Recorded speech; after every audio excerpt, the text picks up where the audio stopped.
आज तक रेडियो सुनता है सारा जहां।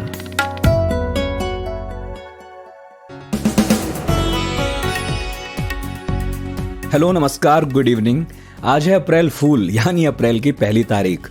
अगर आपका मन ये जानने का हो कि क्यों अप्रैल फूल मनाया जाता है तो आज का ज्ञान ध्यान जरूर सुनिएगा। मेरा नाम नितिन ठाकुर है और मैं लाया हूँ पूरे दिन की खबरों का लेखा जोखा इस इवनिंग न्यूज पॉडकास्ट में, जिसका नाम है दिन भर। किन खबरों पर विस्तार में बात करेंगे, पहले वो बताता हूँ। कुंभ मेला आज से विधिवत शुरू हो गया है, लेकिन कोरोना की चुनौती भी है, तो सरकार ने क्या व्यवस्था की है ये बताएंगे ग्राउंड पर पहुंचे हमारे रिपोर्टर। बंगाल के बाद पुडुचेरी पहुंच गए हैं अमित शाह। यहाँ बीजेपी की जीत के चांसेस कितने बन रहे हैं ये जानेंगे। वैक्सीनेशन तो चल रहा है एकदम धड़ाधड़, लेकिन वैक्सीन खराब भी हो रही हैं। इसका डैमेज रोका कैसे जाएगा ये समझेंगे। और लास्ट में सुपरस्टार रजनीकांत की बात। दादा साहेब फाल्के पुरस्कार मिला है उन्हें, तो उनके साथ काम किया है मशहूर एक्टर रजा मुराद ने, उनसे सुनेंगे उनके अनुभव। लेकिन पहले सुनते हैं हेडलाइंस खुशबू से। बंगाल में शाम 5 बजे तक 80.43% वोटिंग हुई है। वोटिंग के दौरान ममता बनर्जी व्हील चेयर पर जब पोलिंग बूथ का जायजा लेने पहुंची तो उन्होंने वोटिंग में आ रही दिक्कतों की शिकायत चुनाव आयोग से की, लेकिन उनकी शिकायतों पर कोई एक्शन नहीं होने पर ममता धरने पर भी बैठी और राज्यपाल को फोन कर बंगाल में निष्पक्ष चुनाव कराने को कहा है। चुनाव आयोग ने तमिलनाडु के सीएम ईपीएस पलानीस्वामी के खिलाफ अपमानजनक टिप्पणी के मामले में डीएमके नेता ए राजा को 48 घंटे तक प्रचार करने से रोक दिया है। देश भर में पिछले 24 घंटों में कोरोना के 72,330 नए मामले सामने आए हैं और 459 लोगों की मौत हुई है। दिल्ली में कोरोना के बढ़ते मामलों पर मुख्यमंत्री अरविंद केजरीवाल ने कल आपातकालीन बैठक भी बुलाई है। कोरोना से निपटने के action plan, vaccination, containment zone, अस्पतालों के बेड प्रबंधन आदि की समीक्षा की जाएगी। रजनीकांत को फाल्के अवार्ड के ऐलान के दौरान केंद्रीय सूचना एवं प्रसारण मंत्री प्रकाश जावड़ेकर भड़क गए। दरअसल जावड़ेकर से सवाल किया गया कि क्या तमिलनाडु चुनाव को देखते हुए रजनीकांत को ये पुरस्कार दिया जा रहा है, जिस पर जावड़ेकर को गुस्सा आ गया। भारत ने म्यांमार में हिंसा की निंदा की है और लोगों की मौत पर शोक जताया है। साथ ही म्यांमार के सैन्य शासन से अधिक संयम बरतने और हिरासत में लिए गए नेताओं को रिहा करने की अपील की है। कोरोना वायरस से बुरी तरह से प्रभावित ब्राजील ने भारतीय कंपनी भारत बायोटेक की कोवैक्सीन लेने से मना कर दिया है। ब्राजील सरकार का कहना है कि गुड मैन्युफैक्चरिंग प्रैक्टिसेस के मानक पर वैक्सीन खरी नहीं उतरती है। अमेरिका में पिछले साल कोविड-19 महामारी समेत कई कारणों से 33 लाख से अधिक लोगों की मौत हुई है, जो एक साल में होने वाली सर्वाधिक मौत है। कोरोना वायरस के कारण करीब 3,75,000 लोगों की मौत हुई है, जो 2020 में दिल की बीमारी और कैंसर से होने वाली मौत के बाद तीसरे स्थान पर है। और कोरोना से जूझ रही भारत की अर्थव्यवस्था रफ्तार पकड़ रही है। इसकी पुष्टि मार्च में हुआ जीएसटी कलेक्शन के आंकड़े करते हैं। मार्च 2021 में सरकार को 1,23,902 करोड़ रुपए जीएसटी रेवेन्यू मिला है। 83 साल बाद ऐसा हो रहा है कि कुंभ 12 के बजाय 11 साल में आयोजित हो रहा है। इस बार आयोजन हरिद्वार में है। वैसे तो कुंभ का आयोजन कभी भी हो, कहीं भी हो, काफ़ी मुश्किल काम है, लेकिन इन मुश्किलों को कोविड-19 ने बढ़ा दिया है। आज से विधिवत शुरू हुआ मेला 30 अप्रैल तक चलने वाला है। तो मेले का पहला दिन कैसा रहा और सरकार का प्रबंध कैसा है, गाइडलाइंस क्या है, ये हमने पूछा आज तक रेडियो रिपोर्टर आशुतोष मिश्रा से, जो इस वक्त हरिद्वार में ही हैं। जैसे कि केंद्र सरकार ने गाइडलाइंस जारी कर दी थी कि 1 अप्रैल से महाकुंभ, जो कि उत्तराखंड सरकार के नोटिफिकेशन के मुताबिक हो रहा है, तो जो लोग भी हरिद्वार पहुंचेंगे उनमें से पहली शर्त तो ये है कि वो लोग Covid negative certificate RT-PCR test करवाया हुआ हो, जो कि 72 घंटों में ही हुआ हो, वो लेकर के आए तो उन्हें अंदर जाने दिया जाएगा। उत्तराखंड की सीमा में प्रवेश कर सकते हैं वो। अगर वो नहीं लेकर के आते हैं तो उन्हें फिर कई जगहों पर बंदोबस्त किए गए, चाहे नारसन बॉर्डर हो, जो लैंड रूट है, या हरिद्वार रेलवे स्टेशन है। उत्तराखंड के जितने रेलवे स्टेशन है, बाहर से जो ट्रेनें आ रही हैं, रेलवे स्टेशनों पर ही उनको कोविड टेस्ट, वहां रैंडम टेस्टिंग करवाई जा रही है। बड़ी संख्या बढ़ाई गई है। हालांकि एसओपी ये भी कहती है कि लोगों को जो कुंभ का पोर्टल है वहां रजिस्ट्रेशन करवाना होगा।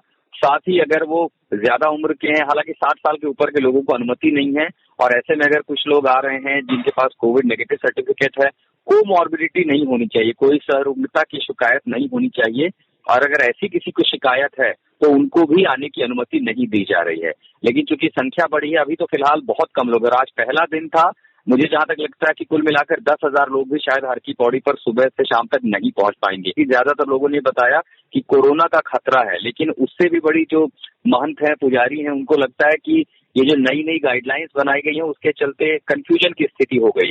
अभी थोड़ी देर पहले हमारी बात जगत गुरु शंकराचार्य स्वरूपानंद सरस्वती के शिष्य स्वामी अभिमुक्तेश्वरानंद से हुई, तो उन्होंने कहा कि दरअसल सरकार की वजह से लोग नहीं पहुंच पा रहे हैं, क्योंकि अलग अलग गाइडलाइंस बना दी।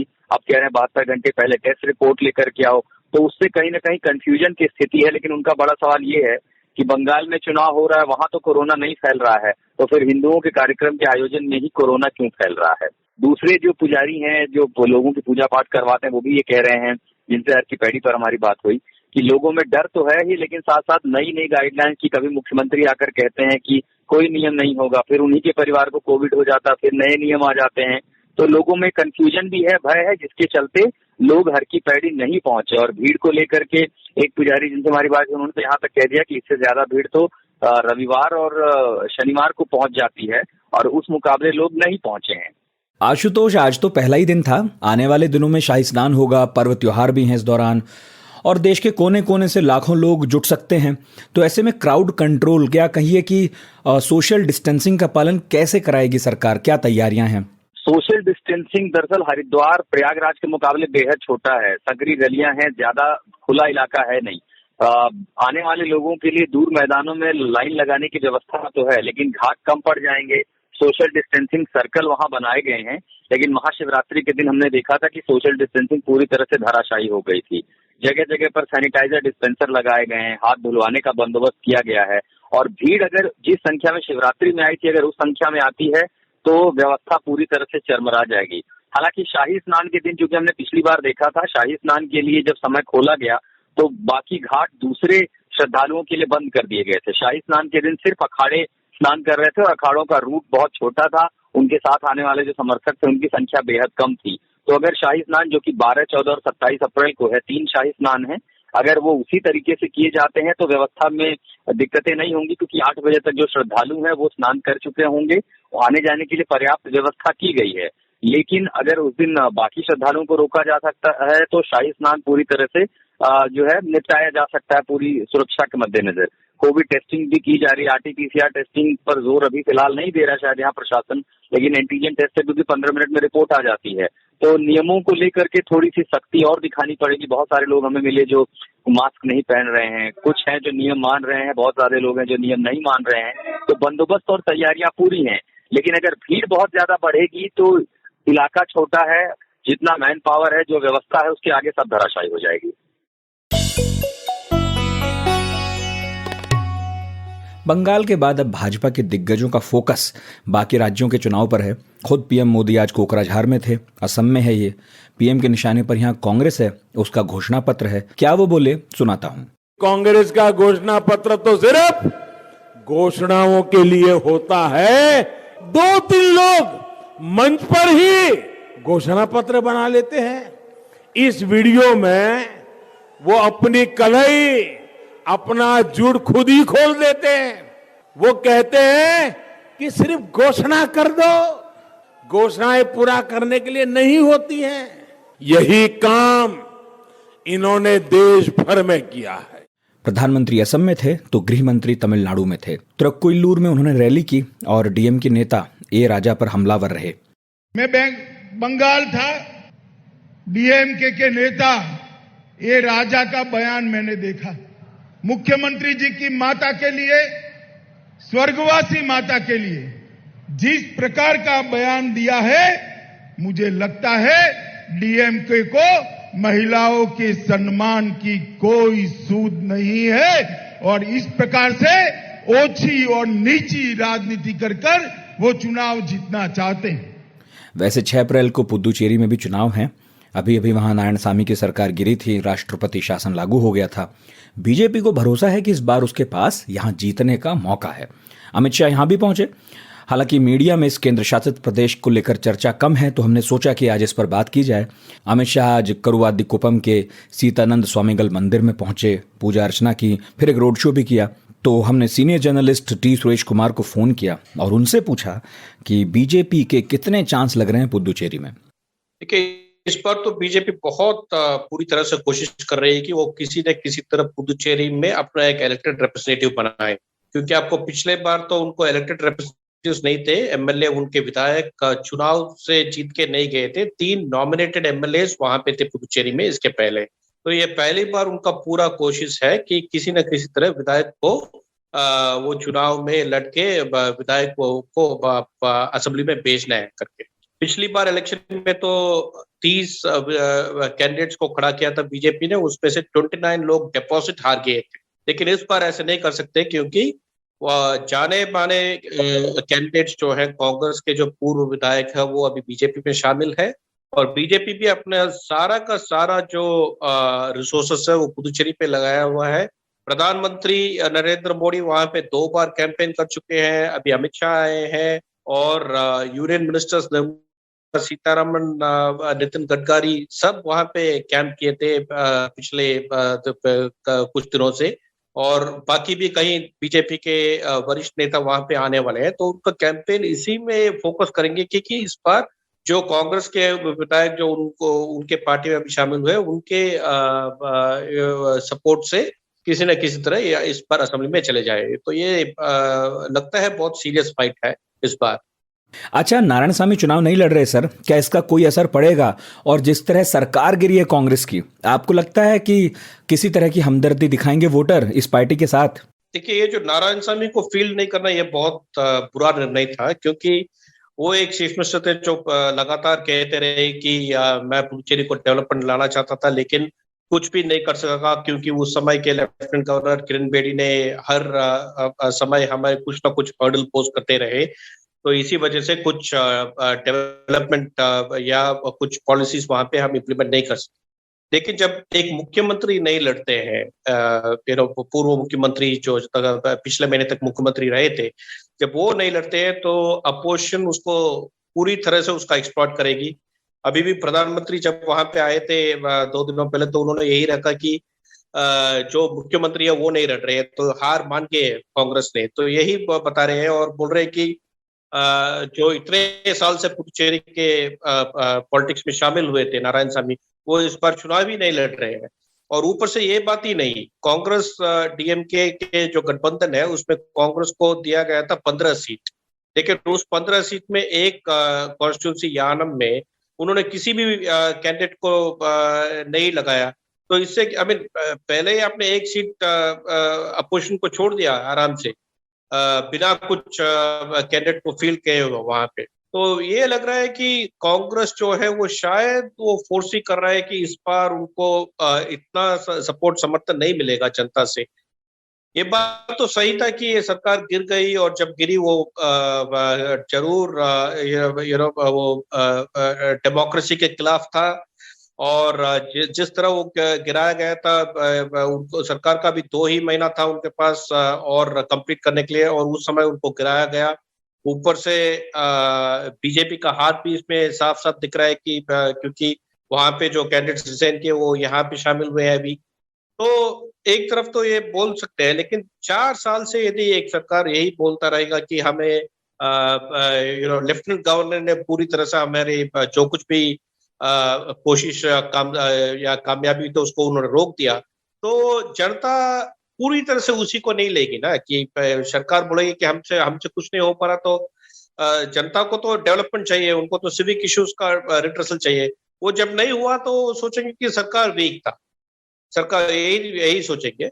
लेकिन ऐसा नहीं होगा कि यहाँ पे कुछ लैंडस्लाइड विक्ट्री हो जाएगा, जैसे एएनआरसी और बीजेपी की जो गठबंधन है उसको लैंडस्लाइड नहीं मिलेगा, क्योंकि वहां भी थोड़ा बहुत तो डिफरेंस ऑफ ओपिनियन दोनों अलायंस के बीच है, क्योंकि अभी तक वहां पे बीजेपी ने एएनआरसी के लीडर को सीएम कैंडिडेट करके अभी भी उन्होंने सपोर्ट समर्थन नहीं दिया है। वो बोल रहे चुनाव के बाद देखेंगे। तो ये जो अलायंस के बीच, अपोजिशन अलायंस में जो डिफरेंस है, इसके वजह से थोड़ा ऐसा लगेगा कि ये लैंडस्लाइड विक्ट्री नहीं होगा, लेकिन शायद एनडीए की सरकार बन सकती है उनपे इस बार। आज तक रेडियो, aajtak.in/radio, ये हमारा पता है, लेकिन हम आपके पसंदीदा ऑडियो प्लेटफॉर्म्स पर भी हैं। Google podcast, Apple podcast, Spotify, Jio Saavn जैसे ठिकानों पर भी आप हमें सुन सकते हैं। और अगर YouTube आपकी पसंदीदा जगह है तो वहां पर भी हमें सब्सक्राइब कीजिए। आज तक रेडियो सुनता है सारा जहां। देश विदेश में कोरोना का वैक्सीनेशन तो चल ही रहा है, लेकिन वेस्टेज भी हो रहा है। स्वास्थ्य मंत्रालय के मुताबिक अभी जो है रोज वैक्सीन के 6% डोज वेस्ट हो रहे हैं। वैक्सीनेशन वेस्टेज को कम करने के लिए सरकार तैयारियां कर रही है, क्योंकि वैक्सीन तो भाई किसी भी कीमत पर बर्बाद नहीं होने दी जा सकती। हमने बात की आज तक रेडियो में हमारे सहयोगी ऋचिक मिश्रा से और उनसे सरकार की तैयारी पर सवाल पूछा। देखिए, केंद्रीय स्वास्थ्य सचिव राजेश भूषण जी ने राज्य सरकारों के साथ एक बैठक की थी और उन्होंने उसके बाद सबको बताया भी कि अभी पूरे देश में करीब 6% वैक्सीन की डोज जो है वो खराब हो रही है और उसको उन्होंने राज्य सरकारों से रिक्वेस्ट किया है कि कम से कम इसे घटा करके 1% पर ले करके आए। रोज अपने यहाँ वैक्सीन का जो वेस्टेज है, जो खराब हो रही है, उनका रिव्यू करें और उनकी डिटेलिंग जो है, मतलब कितना स्टॉक आया, कितना वैक्सीन लगा, कितना नहीं लगा, कितना बच गया, वो कोविन और ई विन करके एक पोर्टल बनाए गए हैं केंद्र सरकार द्वारा, जिसको स्वास्थ्य कर्मी और वही लोग ऑपरेट करते हैं जो वैक्सीन लगाते हैं और उसको गवर्नमेंट एम्प्लॉइज जो हैं वो उसकी डिटेलिंग उसमें अपडेट करते हैं रेगुलर। साथ ही साथ सेंट्रल सेक्रेटरी जो है उन्होंने ये बात भी कही है कि वैक्सीन का डिस्ट्रीब्यूशन उसके खपत के अनुसार किया जाए।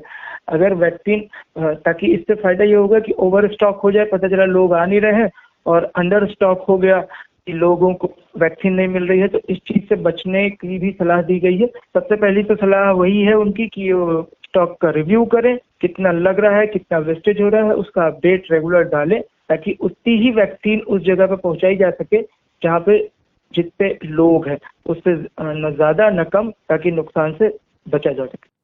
वैसे वैक्सीन के डैमेज की बात करें तो अमेरिका की एक फैक्ट्री में जॉनसन एंड जॉनसन वैक्सीन की 15 मिलियन डोज बर्बाद हो गई।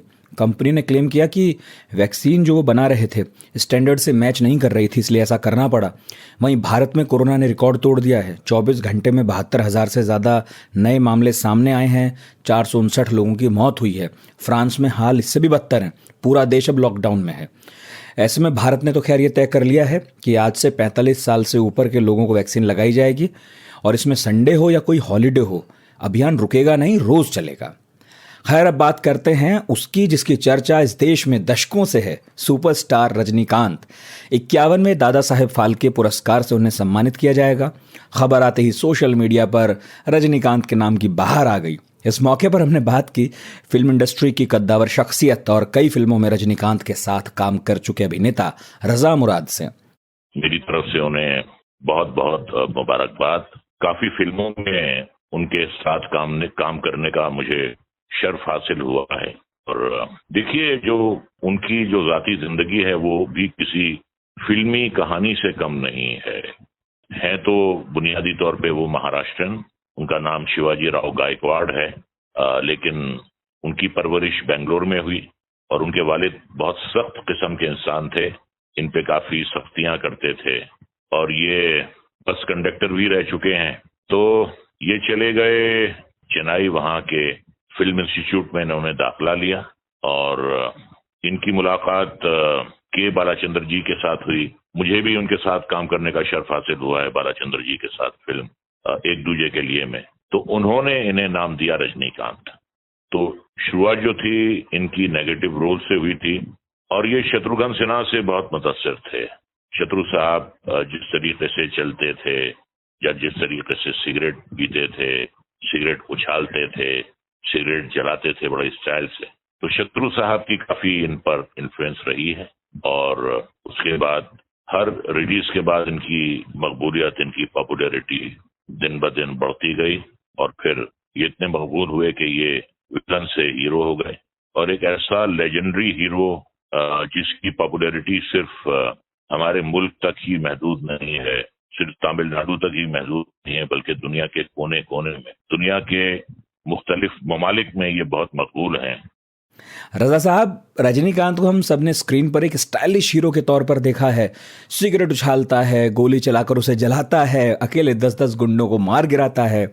लेकिन आपने तो उनके साथ काम किया है, करीब से जानते हैं।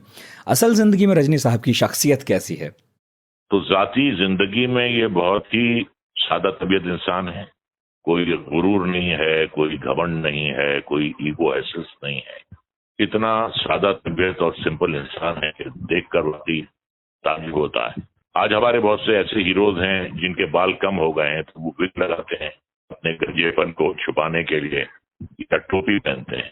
अब इनकी सादगी देखिए कि इतना मशहूर हीरो, इतना पॉपुलर हीरो जिसकी स्क्रीन पे ऐसी इमेज है, लेकिन कभी उन्होंने अपने गंजेपन को नहीं छुपाया, ना तो उन्होंने टोपी पहनी, ना उन्होंने विग लगाया। इससे पता चलता है कि इंसान जो है कितना सादा तबीयत इंसान है और फैमिली मैन है, अपनी फैमिली से बहुत प्यार करते हैं, उनकी बेटियां हैं, उनकी बीवी है, बुनियादी तौर पे फैमिली मैन।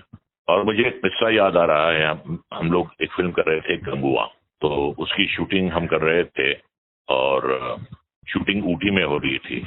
तो हमारा और इनका कमरा साथ साथ था। तो मुंबई में इनकी एंट्री होने वाली थी, तो आए, दरवाजा खटखटाया, मैं आई कम इन सर, मैंने कहा आइए आइए जरूर आइए। तो आए ये, sir tell me something about Mumbai, how do they work. तो मैंने उन्हें जरा तरीका समझाया कि आपका तरीका जो है मुख्तलिफ है, मुंबई में मुख्तलिफ है। तो मैं लेटा हुआ था, थोड़ी ठंड हो रही थी। He said, may I take your leave, sir? I said, please, sir, भूल जाएं सर। तो उन्होंने देखा कि मेरा कंबल जो है वो मैंने उड़ा नहीं है, तो आए, मुझे कंबल उड़ाया और चले गए। सादगी है उस शख्स की और जो उनकी पॉपुलैरिटी है, मैं नहीं समझता कि हिंदुस्तान में या दुनिया में कोई इतना पॉपुलर एक्टर होगा। तो आज के दिन भर को समेटने का हो गया है वक्त। कैसा लगा ये न्यूज पॉडकास्ट बताइएगा जरूर radio@aajtak.com पर। और हाँ, क्योंकि आज अप्रैल फूल डे था, तो आज कैसा रहा आपका दिन? किसी ने आपका अप्रैल फूल बनाया हो या आपने किसी और को बनाया हो तो वो भी मेल करके बताइएगा, मजे लेंगे और अपने शो में शामिल भी करेंगे अगर आपका किस्सा दिलचस्प हुआ। आज के इस न्यूज पॉडकास्ट को प्रोड्यूस किया है प्रतीक वाघमारे ने और कपिल देव सिंह ने रोज की तरह साउंड मिक्सिंग का काम संभाला है। मेरा नाम नितिन ठाकुर है। आपसे अगली मुलाकात कल सुबह होगी न्यूज मॉर्निंग पॉडकास्ट आज का दिन में। तब तक दीजिए इजाजत और सुनते रहिए आज तक रेडियो।